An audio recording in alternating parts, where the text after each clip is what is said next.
Bulletin की शुरुआत करेंगे एक बड़ी खबर के साथ। बीजेपी का वफ्द करेगा इलेक्शन कमीशन से मुलाकात।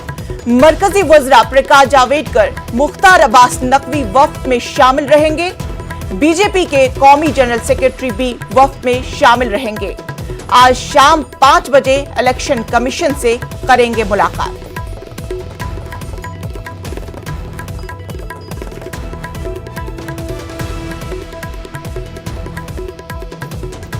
आपको बता दें कि बीजेपी का वफ्द करेगा इलेक्शन कमीशन से मुलाकात। मरकजी वज़रा प्रकाश जावड़ेकर, मुख्तार अब्बास नकवी वफ्द में शामिल रहेंगे। बीजेपी के कौमी जनरल सेक्रेटरी भी वफ्द में शामिल रहेंगे।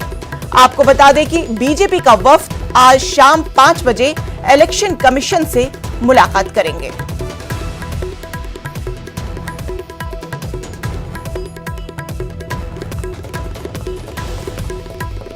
इस वक्त की आसाम से बड़ी खबर आ रही है कि बीजेपी का वफ्द इलेक्शन कमीशन से मुलाकात करेगा। इस मुलाकात के दौरान मरकजी वज़रा प्रकाश जावड़ेकर, मुख्तार अब्बास नकवी शामिल रहेंगे और इसके साथ ही कौमी जनरल सेक्रेटरी भी वफ्द में शामिल रहेंगे। और आज शाम 5 बजे ये वफ्द इलेक्शन कमीशन से मुलाकात करेगा।